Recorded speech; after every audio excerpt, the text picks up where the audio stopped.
तो जय जिनेन्द्र, सभी से हम चर्चा कर रहे थे नियंठा पर, और पहले 3 द्वार हमने नियंठा के कर लिए थे।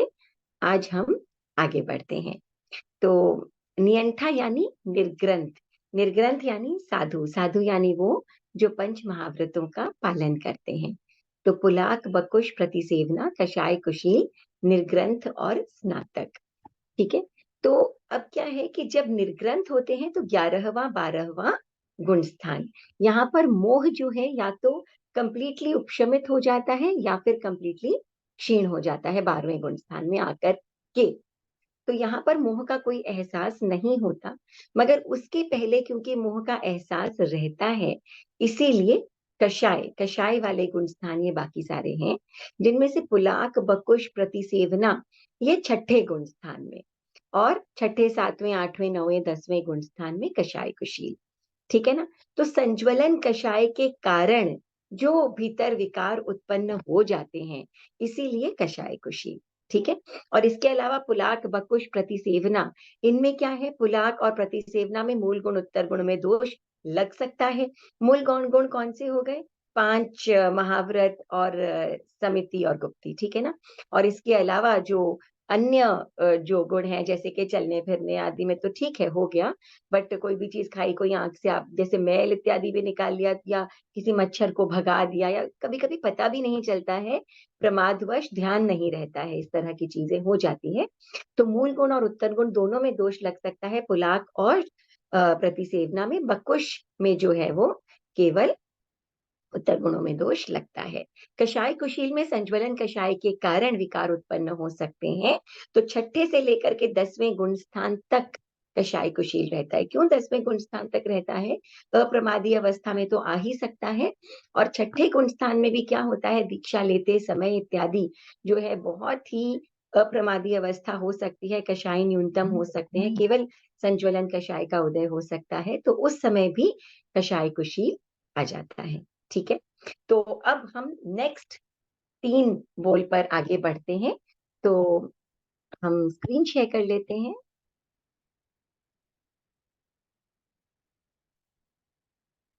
तो प्रज्ञापना, वेद और राग, ये 3 द्वार हमने कर लिए थे।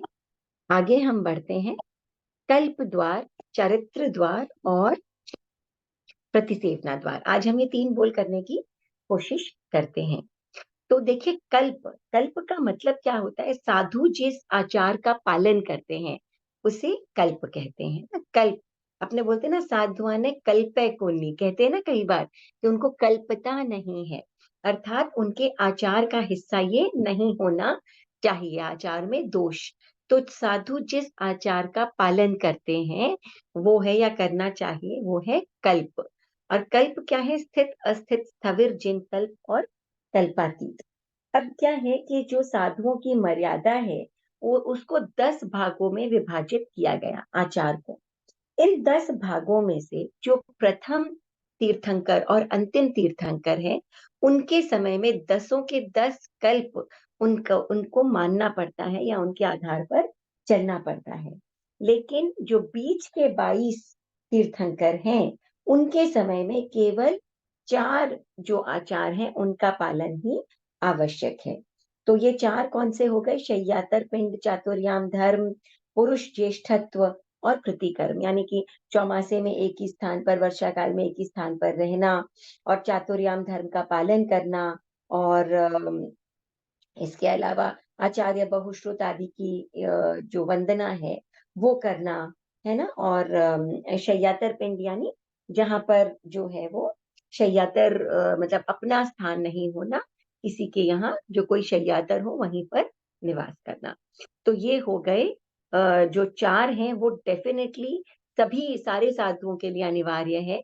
लेकिन इसके अलावा, मतलब महाविद्य क्षेत्र आदि में भी, लेकिन इसके अलावा प्रथम और आखिरी तीर्थंकर के समय 10 के 10 आचार जो हैं वो मानने आवश्यक है, जिनमें से राजपिंड, मासकल्प, प्रतिक्रमण, जिनकल्प आदि, सॉरी, प्रतिक्रमण आदि भी सारे आ जाते हैं। ठीक है। अब इसके अलावा ये आ गए स्थित और अस्थित। तो स्थित का मतलब हो गया 10 के 10 पालन करना, अस्थित का मतलब 4 पालन करना। स्थित, अस्थित, स्थविर, जिनकल्प और कल्पातीत। अब स्थविर, जिनकल्प और कल्पातीत क्या है? स्थविर का मतलब होता है कि किसी संघ में रह करके और साधना करने वाले मुनि की जो भी आचार संहिता होती है या जो भी उनका आचार पालन होता है, तो संघ में रहते हुए जो भी आचार पालन के सिस्टम्स होते हैं, ऐसे को मानने वाले जो साधु होते हैं उनको हम कहते हैं स्थविर कल्पी। और जिन कल्पी का मतलब है जो तीर्थंकर के समान, छद्मस्त तीर्थंकर होते हैं ना, वो क्या होते हैं? तीर्थंकर नहीं होते हैं उस समय। वो उस समय क्या होते हैं? साधारण साधु होते हैं। जो तीर्थंकर तो खैर होते हैं मगर केवल ज्ञानी उस समय नहीं होते हैं। तीर्थंकर तो नाम कर्म का उदय हो गया तो बाय बर्थ ही तीर्थंकर, ठीक है। लेकिन उस समय उन्होंने तीर्थ की स्थापना नहीं की हुई होती है, तो हम कह सकते हैं तीर्थंकरत्व को उन्होंने उस समय तक प्राप्त नहीं किया है। और केवली उस समय नहीं है, उस समय वो छद्मस्त हैं। लेकिन फिर भी जो साधु छद्मस्त तीर्थंकर के समान जीवन को व्यतीत करते हैं, ऐसे जो साधु हैं या जो एकल विहारी है, जो अकेले भ्रमण करते हैं, ऐसे मुनियों की जो आचार संहिता होती है उसका जो पालन वो करते हैं उसे हम कहते हैं जिनकल्पी साधु, ठीक है। और ये विशिष्ट ज्ञान संपन्न भी, चरित्र संपन्न भी होते हैं। और आखिर है कल्पातीत। कल्पातीत का मतलब होता है ये जितने भी हैं कल्प के अंदर हैं, और कल्पातीत यानी कोई भी इन सब मर्यादाओं से ऊपर उठ जाता है, वो कल्पातीत। तीर्थंकर होते हैं वो छठे गुण स्थान से ही कल्पातीत होते हैं। अन्य साधु जो होते हैं वो 10वें गुण स्थान तक कल्प स्थित होते हैं, उसके आगे कल्पातीत हो जाते हैं, ठीक है। तो ये हो गए स्थित, अस्थित, स्थविर, जिनकल्प और कल्पातीत। अब पुलाक जो है वो स्थित, अस्थित और स्थविर। बकुश जो है स्थित, अस्थित, स्थविर और जिनकल्पी साधु भी हो जाते हैं। प्रतिसेवना में भी ये चारों आ जाते हैं, यानी कि पुलाक के समय में जिनकल्पी साधु जो है वो नहीं होते हैं। जिनकल्पी साधु में कभी भी पुलाक वाली क्वालिटीज नहीं आती हैं। इसके बाद हम आ जाते हैं कषाय कुशील। कषाय कुशील में पांचों ही प्रकार के आ जाते हैं, क्योंकि जब भी संज्वलन कषाय कषाय का केवल उदय होता है और उसके कारण जो भी मिनिमम विकार आ सकते हैं वो रहते हैं, तो ये स्थित, अस्थित, स्थविर और जिनकल्पी सभी प्रकार के साधुओं में रहता है, ठीक है। और इसके अलावा क्योंकि 10वें गुण स्थान में कल्पातीत हो जाते हैं और 10वें गुण स्थान में कषाय कुशील है, इसीलिए पांचों यहाँ पर लिए गए हैं, स्थित, अस्थित, स्थविर, जिनकल्प और कल्पातीत। स्थित, अस्थित, स्थविर, जिनकल्प ये छठे गुण स्थान के आधार पर लिए गए हैं। और कषाय कुशील जो है वो 10वें गुण स्थान में भी, कषाय कुशील तो सारे गुण स्थानों में रहता है ना, तो सब बाकी सब गुण स्थानों के अनुसार जो छठे गुण स्थान में ये बाकी तीन रहते हैं, तो कषाय कुशील आ गया। और 10वें गुण स्थान की अपेक्षा से कषाय कुशील जो है वो यहाँ पर भी लिया गया सूक्ष्म संपराय के कारण, इसीलिए पांचों के पांचों में कषाय कुशील आ जाता है, ठीक है। एक बार फिर से हम समझ लेते हैं, कंफ्यूजन नहीं हो। स्थित, अस्थित, स्थविर, जिनकल्प और कल्पातीत। तो स्थित, अस्थित और स्थविर तीनों में पुलाक जो है वो लब्धि हो सकती है। स्थित, अस्थित, स्थविर और जिनकल्प चारों में बकुश और प्रतिसेवना हो सकती है। और स्थित, अस्थित, स्थविर, जिनकल्प और कल्पातीत सभी में कषाय कुशील हो सकता है, ठीक है। अब हम आ जाते हैं निर्ग्रंथ में। निर्ग्रंथ में स्थित, अस्थित और कल्पातीत, ठीक है। स्थित, अस्थित डिपेंड करता है चार आचार का पालन करने वाले साधु हैं या फिर वो 10वां आचार का पालन करने वाले साधु हैं 11वें 12वें गुण स्थान की अपेक्षा। और कल्पातीत भी 11वें 12वें गुण स्थान की अपेक्षा। और स्नातक जो है वो क्या हो गए? ये जो है वो कल्पातीत होते हैं, लेकिन यहाँ पर भी आप देखिए डिट्टो डिट्टो का मार्क लगाया हुआ है, स्थित, अस्थित।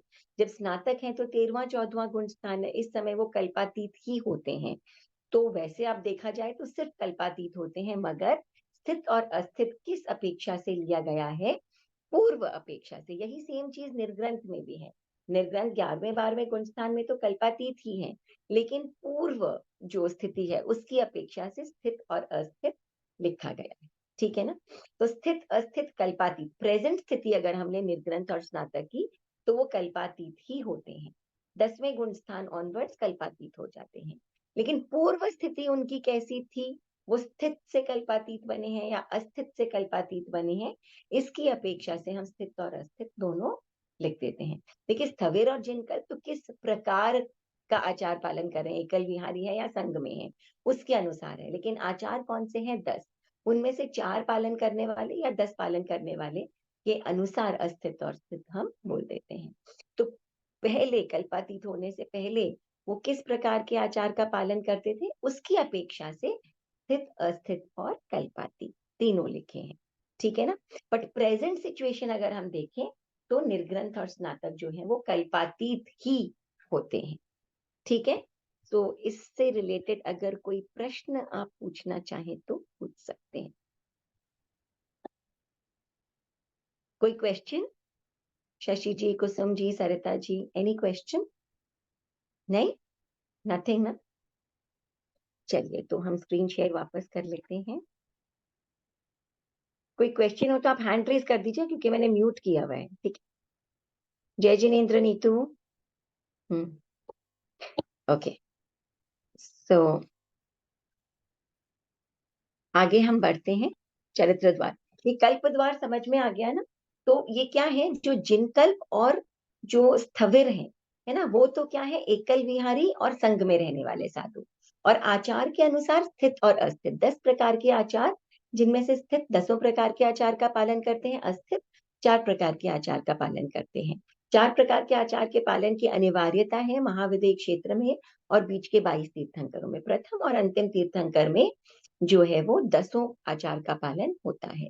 ठीक है, अब जो छठे गुण स्थान में क्या है, पुलाक बकुश प्रतिसेवन, और कषाय कुशील क्या है, 6 से लेकर के 10th तक।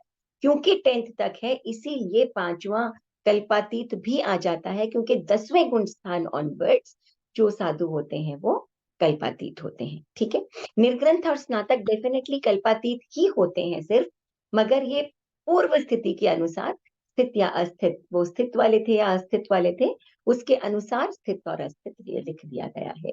बल्कि प्रेजेंट अगर देखा जाए तो वो केवल कल्पातीत ही होते हैं। ठीक है, नेक्स्ट हम आगे बढ़ते हैं। चरित्र द्वार।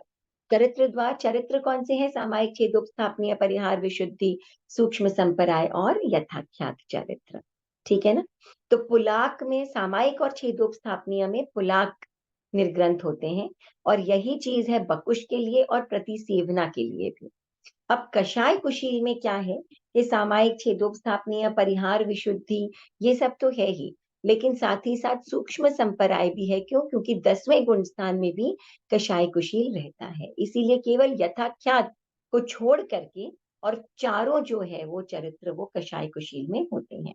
चारों कषाय कुशील में कैसे होते हैं? चारों ऐसे होते हैं कि छठे गुण स्थान में भी, 7वें गुण स्थान में भी जब कषायों की बहुत न्यूनता होती है ना, केवल संज्वलन कषाय का उदय रहता है या दीक्षा लेते समय आदि भी, तो उस अपेक्षा से जो है वो क्या है, सामायिक, छेदोपस्थापनीय, परिहार, विशुद्धि सभी में कषाय कुशील चरित्र रहता है, और 10वें गुण स्थान की अपेक्षा तो रहता ही है। तो एक यथाख्यात को छोड़ करके जो बाकी चारों चरित्र हैं वो कषाय कुशील में है। निर्ग्रंथ और स्नातक, इनमें यथाख्यात चरित्र, यथाख्यात चरित्र यानी वीतराग चरित्र है, जिसमें निर्ग्रंथ में 11वें गुण स्थान की अपेक्षा जो है वो उपशमित चरित्र है यथाख्यात, और 12वें, 13वें, 14वें गुण स्थान की अपेक्षा शायक चरित्र।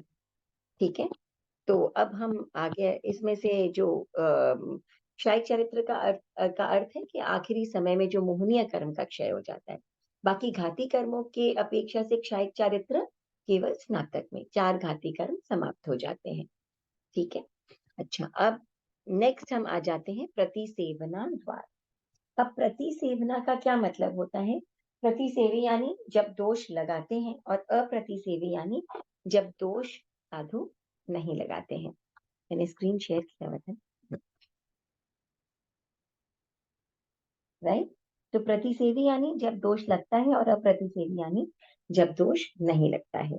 अब देखिए, सबसे पहले हम देखते हैं पुलाक में। तो पुलाक में क्या आ जाता है हमारे पास में? प्रतिसेवी, है ना? प्रतिसेवी क्यों लिखा है? क्योंकि मूल गुण उत्तर गुण दोनों में ही दोष हो सकता है। बकुश में प्रतिसेवी, उत्तर गुणों में दोष लग सकता है। प्रतिसेवना, प्रतिसेवी, मूल गुण उत्तर गुण दोनों में दोष लग सकता है।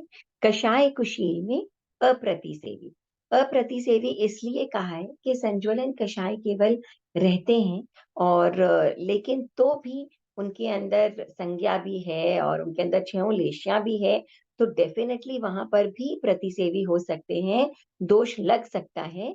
लेकिन एक केवल मतलब एक बेस्ट स्टेज के अनुसार सबसे अच्छी स्टेज उनकी अप्रतिसेवी दोष रहित भी हो सकती है, इसीलिए अप्रतिसेवी को यहाँ पर ले लिया है। बट अदरवाइज कषाय कुशील भी प्रतिसेवी अप्रतिसेवी दोनों ही हो सकते हैं, ठीक है ना। और इसके बाद हम आ जाते हैं, जैसे हम कहते हैं ना, बिल्कुल दीक्षा लेते समय इतने उज्जवल भाव रहते हैं, या गहन ध्यान की मुद्रा में बहुत उज्जवल भाव रहते हैं, या 10वें गुण स्थान के एक पर्टिकुलर स्टेज में बहुत उज्जवल भाव रहते हैं, तब अप्रतिसेवी, और ये अप्रतिसेवी की स्टेज तक पहुंच सकते हैं, इसीलिए यहाँ पर अप्रतिसेवी कहा है। वैसे कषाय कुशील में प्रतिसेवना भी हो सकती है, तो प्रतिसेवी अप्रतिसेवी दोनों यहाँ पर मैक्सिमम, यानी कि अल्टीमेट जो है वो अप्रतिसेवी भी हो सकते हैं, इसीलिए अप्रतिसेवी लिखा गया है, मेंशन किया गया है। और निर्ग्रंथ और स्नातक, वो तो उनमें तो दोष लगाने का कोई सवाल है ही नहीं, इसीलिए वो अप्रतिसेवी ही होते हैं, ठीक है ना। तो ये 3 बोल हमारे आज के हो गए, कल्प, चारित्र और प्रतिसेवना। तो अब हम आ जाते हैं यहाँ पर। हाँ, तो कोई क्वेश्चन हो तो आप बताइए। तीनों समझ में आ गए ना? इजी बोल थे, राइट? Any doubt Neetu? नहीं? अच्छा, सॉरी सॉरी, मैंने अनम्यूट नहीं किया है। One moment.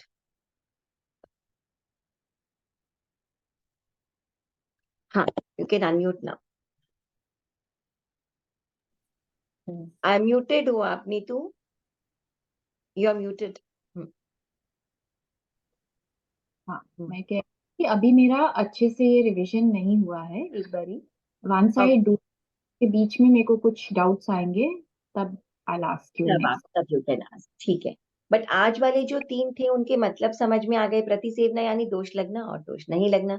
चरित्र मतलब 5 चरित्र है, सामायिक, हेतु, स्थापनीय, परिहार, विशुद्धि, सूक्ष्म, संपराय और यथाख्यात। इनमें से कौन से चरित्र में कौन से निर्ग्रंथ होते हैं, है ना। तो पुलपुलाक, बकुश, प्रतिसेवना। अब कषाय कुशील क्या है, 10वें गुण स्थान तक जाता है, 6, 7, 8, 9, 10, और 11वें 12वें गुण स्थान में निर्ग्रंथ, और 13वें 14वें में स्नातक। तो उस अनुसार हम चरित्र देख लेते हैं। और सबसे पहला वाला द्वार हमारा कौन सा था? ये बकुश भी जिनकल्पी हो सकते हैं, होते हैं बकुश। हाँ, जिनकल्पी होते हैं, ठीक है ना, क्योंकि आप देखेंगे कि इनमें केवल उत्तर गुणों में दोष है, मूल हाँ, गुणों में कोई उत्तर गुण दोष नहीं है ना। नहीं। तो हाँ हाँ, जिनकल्पी जो होते हैं ना, उनका ये विशुद्ध चरित्र रहता है कि मूल गुण में कहीं भी दोष नहीं लगता है, ठीक है ना। इसीलिए बकुश जो है वो जिनकल्पी हो सकते हैं, ठीक है ना। भाभी, आपने वो क्या बताया कि तीर्थंकर तो 6th गुण स्थान से कल्पातीत हो जाते हैं, हाँ, और क्योंकि बाकी की जिस दिन घर छोड़ते हैं उस दिन पंच महाव्रतधारी हो जाते हैं, और पंच महाव्रतधारी हो जाते हैं तो निर्ग्रंथ, निर्ग्रंथ यानी साधु। और कैसे साधु होते हैं, वो किसी भी आचार मर्यादा के नीचे नहीं रहे कभी भी, इसीलिए वो शुरू से ही कल्पातीत ही होते क्योंकि वो तो अपने खुद का मार्ग का हैं। वो अनुसरण अपने सिस्टम से चलते हैं, घर छोड़ते हैं तब भी वो क्या बोलते हैं, नमो सिद्धाणं नमो सिद्धाणं नमो सिद्धाणं। और कभी भी 24वें तीर्थंकर को, 23वें तीर्थंकर को फॉलो नहीं करते। 24वें तीर्थंकर अपना मार्ग स्वयं ढूंढते हैं, निकालते हैं, है ना, अपना मार्ग स्वयं ढूंढते हैं।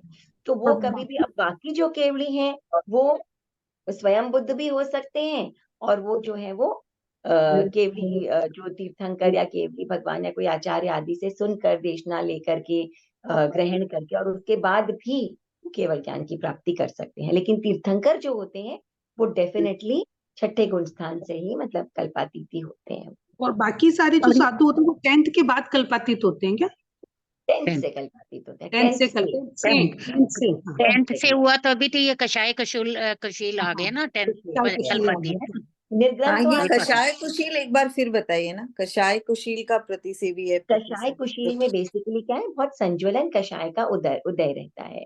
तो इस संज्वलन कषाय का उदय रहता है। इसके कारण क्या होता है कि मन ही मन कभी भी ज्ञान, दर्शन, चारित्र आदि को वो इस तरह से यूज में ले लेते हैं कि जो जैसा नहीं लेना चाहिए, है ना, या मन ही मन जो है वो ऐसी चीज का सेवन कर लेते हैं जो नहीं सोचना चाहिए। क्योंकि संज्वलन कषाय तो अभी भी है ही ना, कंप्लीटली खत्म तो हुए ही नहीं है कषाय। तो ऐसा छठे गुण स्थान में भी हो सकता है, 7वें में भी हो सकता है, 8वें में भी हो सकता है, 9वें में भी हो सकता है और 10वें में भी हो सकता है। इसीलिए 6 से लेकर के 10वें गुण स्थान तक क्या है, कषाय कुशील रहता है। तो ये मिनिमम जो संज्वलन कषाय केवल है उसका उदय रहता है, जिसके कारण इस प्रकार के छोटे छोटे दोषों का सेवन कोई साधु कर लेता है तो उस समय उसका कषाय कुशील जो है वो चारित्र हो जाता है। कषाय कषाय कुशील निर्ग्रंथ वो कहलाता है उस समय। तो जैसे एक्चुअली इसमें इसका एक फॉर्म ऑफ प्योरिटी है कि जैसे आप समझिए कोई जो व्यक्ति है वो साधु बनने जा रहा है, ठीक है ना। अब वो साधु बनने जा रहा है तो वो कौन सा गुण स्थान लेगा, छठा गुण स्थान छठा। लेगा, है छठा गुण स्थान लेगा। अब दीक्षा लेते समय उसके अंदर इतनी अधिक वो तीव्र वैराग्य की भावना और सारे जितनी भी ये दुनिया है, दुनियादारी है, सब हर चीज से मोह माया जो है वो बिल्कुल हट सी जाती है। केवल ध्यान किसमें लीन हो जाता है कि मुझे चरित्र का पालन करना है, मुझे आत्मा का कल्याण करना है, मुझे आगे बढ़ना है। तभी तो हम कहते हैं कि उस समय हो सकता है 7वां गुण स्थान भी आ जाए, इतनी अधिक भावों की निर्मलता होती है। लेकिन भावों की निर्मलता उस समय होते हुए भी, उस छठे 7वें गुण स्थान में निर्मलता होते हुए भी संज्वलन कषाय मिनिमम कषाय तो है ही ना, क्योंकि कषाय मुक्त तो वो जीव हुआ नहीं है। तो उस समय क्योंकि ये मिनिमम है, अंदर भीतर संस्कार कषाय के बैठे हैं, उस समय वो कषाय कषाय कुशील निर्ग्रंथ है। इसीलिए कषाय कुशील छठे 7वें 8वें 9वें और 10वें जब भी विशुद्ध भाव होते हैं उस समय भी भीतर संस्कार बैठे हैं संज्वलन कषाय के, इसीलिए वो कषाय कुशील कहलाता है। तो ये बहुत विशुद्ध भावों वाला भाव है, निर्ग्रंथ भाव है। लेकिन ठीक है ना। इसमें जो टिप्पण में लिखा हुआ है, दीक्षा हम्म, स्वीकार करते समय सभी को कषाय कुशील आता है, हाँ उस ठीक समय है देखिए। अप्रति से भी होता है। लेकिन देखिए हाँ पुलाक में हाँ ये हाँ भी नहीं लिखा है, पुलाक आदि तीनों से कषाय कुशील स्वीकार करते समय विशिष्ट परिणाम होने के कारण प्रायश्चित के सम्मुख हो, उस समय अप्रति से भी होता है। ये ऐसा इसमें लिखा हुआ है। हाँ तो यही तो बात है ना, मैंने कहा कि भाई जैसे कषाय कुशील जो है वो प्रतिसेवी भी होता है, अप्रतिसेवी भी होता है। और कषाय कुशील में संज्वलन कषाय तो है ही, उसके अलावा लेशाएं भी है, संज्ञाएं भी है, तो प्रतिसेवी तो वो होता ही है। मगर उसके अलावा ये अप्रतिसेवी की स्टेज तक भी पहुंच जाता है, इस अपेक्षा से अप्रतिसेवी हमने लिखा है। बेस्ट फॉर्म फिर हमने यहाँ पर फिर तो मेंशन किया। दोनों ही लिखने चाहिए थे, प्रतिसेवी दोनों भी लिखने चाहिए, अप्रतिसेवी। हाँ दोनों लिख सकते थे, लेकिन ये हाँ। जो बेस्ट स्टेज है वो अप्रतिसेवी की है, इस अपेक्षा से अप्रतिसेवी भी लिख दिया गया। ठीक है ना, राइट, ठीक है ना। तो एक पर्टिकुलर स्टेज जब बहुत ही रिफॉर्म्ड स्टेज होती है वहां पर कषाय कुशील। मगर कषाय कुशील क्यों, क्योंकि कषाय संज्वलन कषाय कम से कम उस समय भी है, विद्यमान है, भीतर संस्कार हो या उदय में हो या भावों में, मगर है, इसीलिए कषाय कुशील। लेकिन अप्रतिसेवी दोषों का सेवन उस समय भाव इतने उत्कृष्ट होते हैं कि दोषों का सेवन नहीं होता, इसीलिए हमने अप्रतिसेवी लिखा। ठीक है ना, राइट। तो भाभी तो चलिए भाभी इतना मेरा ना रिवाइज एक कर लीजिए, इतना रिवीजन कर मन लीजिए में तो फिर करते हैं ना आप कषायों का सेवन, थोड़ा तो मन में तो करते अपने हैं आप होता है। देखिए कषायों का क्या सेवन। होता है ना, बहुत सी चीजें होती है ना वो इस समय, अभी हम नीतू नोज कल परसों हमारा एक मीटिंग हुई थी, काफी सारी लोग SDYM के थे। तो मैंने कहा कि देखिए वर्तमान में जीना, इसी के ऊपर हम चर्चा कर रहे थे कि वर्तमान में जीने का मतलब क्या है। आप धीरे धीरे कषायों से दूर हो जाते हैं, तो कैसे जिए व्यक्ति, कहना कितना आसान है, वर्तमान में जियो, पास्ट और फ्यूचर में ना जियो। कोई कुछ तो प्रैक्टिस का फॉर्म होता होगा। तो जो सबसे आसान है वो है क्रोध आना, और सबसे इजी कंट्रोल करना भी क्रोध को ही है। तो हम क्या करें कि भाई दिन में कोई भी एक समय ऐसा रखें जब हम कषाय को प्रैक्टिस ना करें, पर इसका क्रोध को प्रैक्टिस ना करें, 15 मिनट 10 मिनट, है ना। लेकिन उस समय मन वचन काया से कषाय, उस क्रोध कषाय का सेवन नहीं करना है, जो कि आसान नहीं है, क्योंकि तुरंत कोई चीज होती है आपके भीतर संस्कार बैठे, आपको गुस्सा आ जाएगा, आएगा कि नहीं, है ना। आपके घर में समझिए छोटा सा बच्चा है, आया उसे लेकर के घूम रही है, आपने सोचा है कि नहीं चलो कषाय का सेवन नहीं करना, क्रोध नहीं करना, क्रोध नहीं करना, क्रोध कषाय का सेवन नहीं करना, और अचानक वो क्या करती है, बच्चे को गिरा देती है असावधानी से। तुरंत क्या होगा, बिना सोचे समझे बिना आपको गुस्सा आ जाएगा, आएगा कि नहीं आ जाएगा? आ जाएगा ना, है ना। सामने खड़ी है, आया, दूध उबल रहा है, वहीं बैठी है, विचार कहीं और चले गए उसके, सोचते सोचते सामने दूध उफन गया। क्या होता है, आप बोले या ना बोले, आपको गुस्सा आ जाता है कि तुम सामने खड़ी हो, देख रही हो, तुम्हें पता नहीं चल रहा दूध उफन गया है। तो ये क्यों आ जाता है तुरंत? हो सकता है आपने बोलने का त्याग, डांटने का त्याग लिया है, तो आप प्रतिक्रिया ना दें, लेकिन भीतर ही भीतर वो क्रोध आ जाता है। क्यों? क्योंकि संस्कार बैठे, संस्कार तो है ही ना अंदर।